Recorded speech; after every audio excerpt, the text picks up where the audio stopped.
வணக்கம். கள்ளக்குறிச்சி மாவட்டம் உளுந்தூர்பேட்டையில் வாரந்தோறும் புதன்கிழமை அன்று ஆட்டு சந்தை நடப்பது வழக்கம்.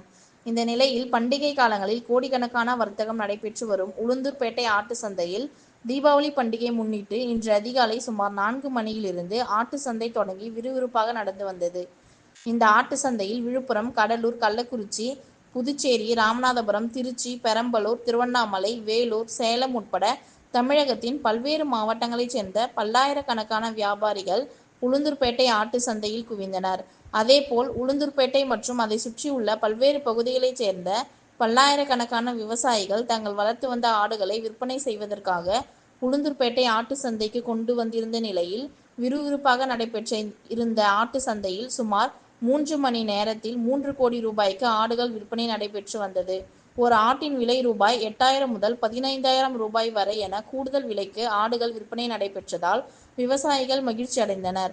தமிழகத்தின் பல்வேறு பகுதிகளில் இருந்து வந்திருந்த வியாபாரிகள் தாங்கள் வாங்கிய ஆடுகளை டெம்போ, லாரி உள்ளிட்ட வாகனங்களில் ஏற்றி சென்றனர். ரெட் நியூஸ் தமிழ் செய்திக்காக கள்ளக்குறிச்சி மாவட்ட செய்தியாளர் முத்துக்குமரன். செய்திகளை உடனுக்குடன் தெரிந்து கொள்ள ரெட் நியூஸ் தமிழ் சேனலை சப்ஸ்கிரைப் செய்யவும்.